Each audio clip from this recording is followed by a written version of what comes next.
Could I also mention that in the first year of its inception, 120 disabled people were sanctioned for 3 years. For 3 years. Well, hello there, I do hope you're all well. Well, this is the last Works and Pensions video, but it is probably the most harrowing and quite fascinating one, and enlightening as well.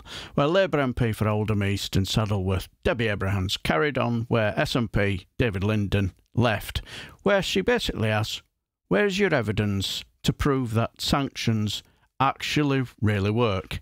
And then, like as you heard, she highlights an incident where clearly sanctions didn't work. And also watch Debbie's last question with Katie Farrington, Director General of Disability Health and Pensions, Department for Work and Pensions. Quite enlightening. Thank you. Good morning, Secretary of State. Can I just briefly go back to the questions that related to sanctions and just to gently ask you again what your evidence is that sanctions work? So I've said that I'm very happy to write to the committee with an answer to that, but my view and the officials' view is that they are a necessary component of running a system that is effective at helping people into work. Okay, and I think there are very few out there, if I may say, who would argue that we need a regime that doesn't have any sanctions or conditionality. What I asked, that's you're giving your opinion and also your officials' opinion in terms of what's reasonable. And I wouldn't disagree with you. As you rightly say, conditionality has been part of the social security system, since its inception. However, let me cite to you 3 pieces of evidence that you may want to refer to. First of all, in 2015, this Select Committee undertook an inquiry following on from the Matthew Oakley inquiry, which showed very clearly the issues that there are, particularly when they're applied to disabled people. 2016, the government's own behavioural insights team undertook a piece of work which showed, and I'm quoting here, and they are harmful and counterproductive. And then a long-term research project undertaken by several academic centres on welfare conditionality that also showed it is ineffective and it is harmful. So on that basis, and could I also mention that in the first year of its inception, 120 disabled people were sanctioned for 3 years. For 3 years. These are the extent of the sanctions regime that has been introduced. And you said, I think I'm quoting here now, there's no change to the sanctions policy. And during that first year, David Clapson, a veteran, he was sanctioned. He had diabetes, not something that would preclude somebody from work, and he was actively seeking work. He didn't have enough money to pay for his electricity, his fridge was shut off, and he died from diabetic ketoacidosis. These are the consequences. So in your response, I would like, and there are other examples I could give you, there are a list. In your response to this committee, would you provide an assessment of what you consider the impacts of reintroducing the harsh and severe sanctions regime that was introduced back in 2012? And include, please, your anticipation of deaths of claimants. Okay, so, well, thank you for that. Perhaps I could start with the individual cases that you've referred to, Debbie. I clearly don't know all the details of those cases. I can't comment on specifics, other than to say that there is nobody in DWP that I have met thus far, and I've met many hundreds, who has anything other than complete compassion and care as an attitude towards people in the kind of situation. Now, I think this is an important point to make, because it's very easy to characterise officials and ministers and so on when sanctions are being described and the effects of sanctions as somehow being heartless and uncaring, and that is most certainly not the case. But if you're Dr. Ben Spencer, it's very much is the case. In the research that you referred to there, the 2015, 16, etc., I think you used the expressions that some of that research had concluded that sanctions were, quote, harmful and counterproductive, and also own behavioural insights ineffective. Yeah, but they're the ones you've chosen to highlight, and there are others, and I'll pass over to Catherine in a minute, who might be able to talk about others. But that, to me, comes back to the whole principle of sanctions, because if you're going to say that they are harmful and counterproductive, or indeed ineffective, that is an argument for not having them at all.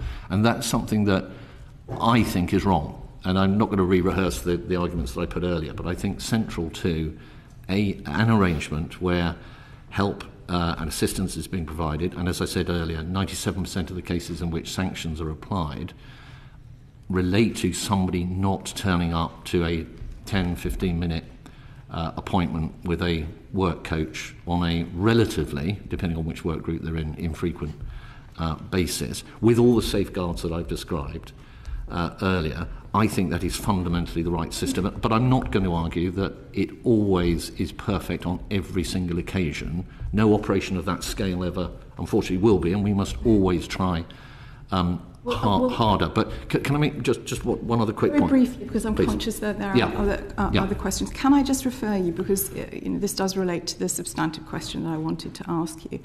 In the minutes of the serious case panel from last year, I looked this up last night in preparation of this. There is the minutes are scant, I have to say, and they're really, really disappointing. But on page 1,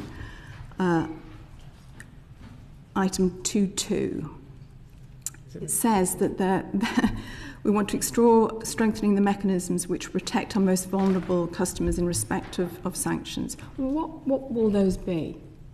Given to protect the most vulnerable customers, what will those protections be? Probably none. You all should burn in hell for not working hard enough, probably. Well, I think I've already set out the protections that there are in the system. So if somebody, say somebody misses an appointment, which, as I've explained, is not over 97% of the reason why sanctions are applied, and they had very good reason for missing that appointment. They may have suffered a bereavement in the family, they may have been attending a job interview, they may have had transport problems, who knows. But whatever those reasons, if they're reasonable reasons, then the expectation is that the work coach will certainly not entertain the idea of a sanction. In fact, they'd just simply be discussing, well, look, when can we next arrange a time when it's convenient to come in? If it were the case that somebody has on multiple occasions without any reason or good reason and was able to provide a reason and didn't turn up to appointments, then I think you start to get into the territory where the sanction regime may kick in. Now, in those circumstances, it is not the case of the work coach just saying, right, that's it, you're sanctioned. An approach is then made to an to an assessor, who then takes that decision, taking into account, amongst other matters, the financial situation of that individual, who is able to appeal that decision to an independent tribunal, and B, would have access potentially, for example, to the hardship fund or the flexible fund as well, in order to make sure that they're not put in a position where they're in absolute extremis. So I do think that within the way the system is designed and operates, there are appropriate protections in there. I will refer back to the cases. I'll write to you directly, Secretary of State, about those, because I think those are very similar to the protections that were mooted back in 2012 on these punitive sanctions. Again, I think everybody here would agree conditionality has been at the heart of the welfare system. It is the punitive nature of the 2012 sanctions regime that was introduced that is so detrimental to vulnerable people especially, but to all people as well. People, their experience, they may not have a mental health condition when they start, but they certainly do in terms of the punishing regime that they are put through. Can I also raise another concern, and that is about the narrative that is being perpetrated over the last few weeks, which I thought and I'd hoped that we had seen the end of, really, that claimants are shirkers, they're work shy. Ever thus in a population, there's always those that will try and buck the system, but the vast majority, first of all, have been in work. They have done the right thing. This is not a benefit. They've contributed to the system. This is the support that they get when, unfortunately, because of our economy and other circumstances, they may not be allowed or able to work.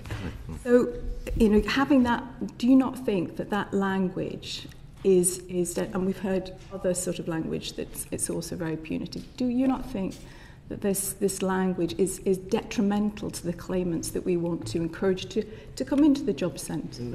I totally agree that I think it's entirely wrong to demonise large numbers of people in the way in which I think you're suggesting may be happening. I think that is completely wrong. As to the point about looking after the most vulnerable in society, I am deeply proud of what this government has done through very difficult circumstances, both of the pandemic and of the consequences of the illegal war between Russia. What's this war with Russia got to do with people on universal credit?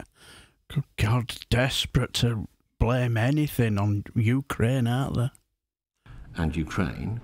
I am the Secretary of State that took a decision to put benefits up by 10.1%. I'm the Secretary of State who decided to put pensions up by the same amount, raise the benefit cap by the same percentage.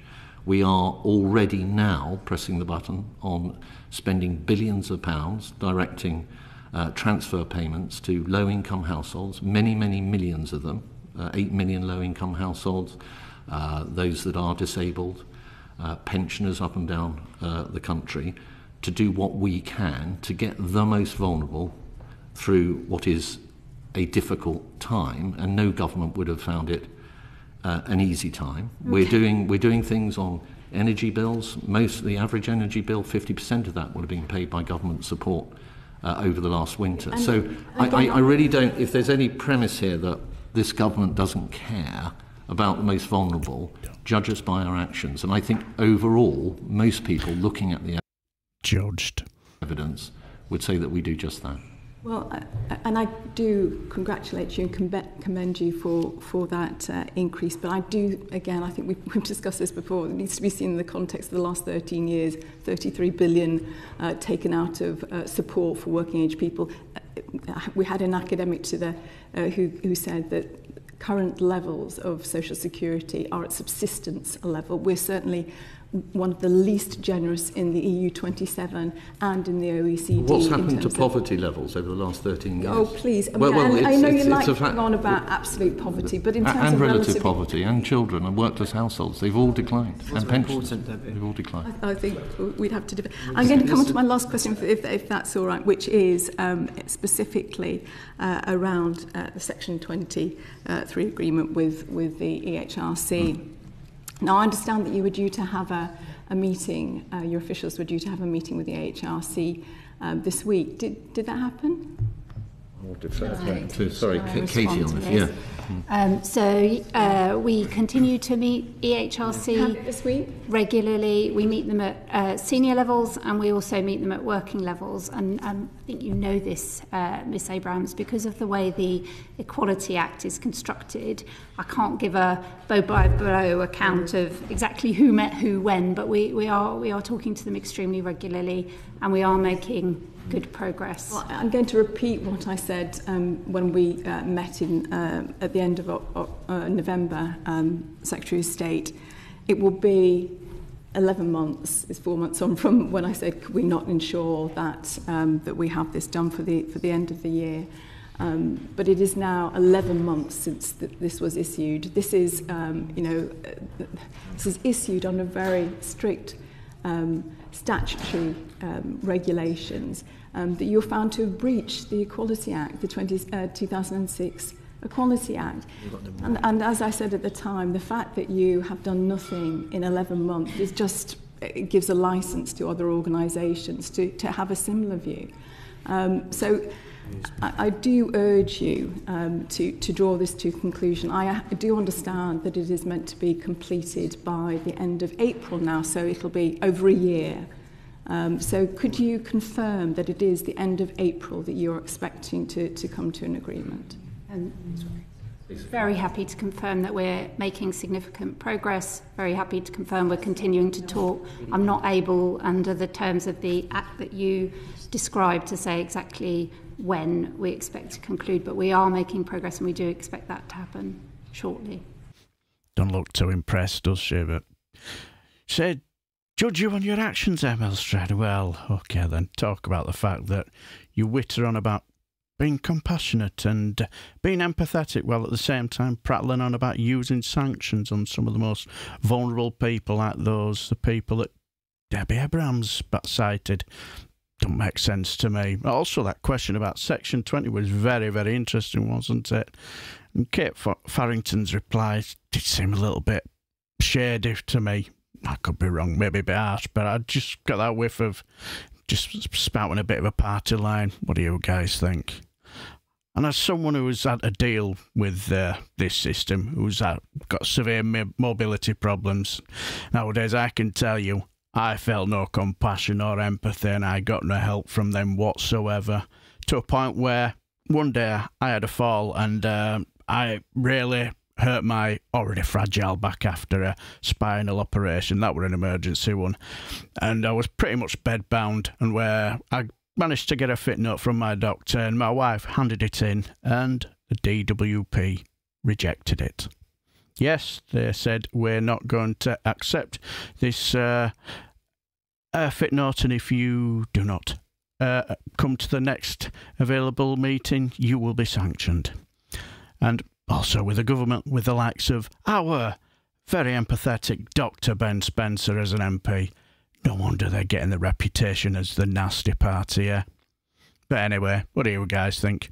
Let me know down below, and until the next time, I shall bid you farewell and take care, my friends.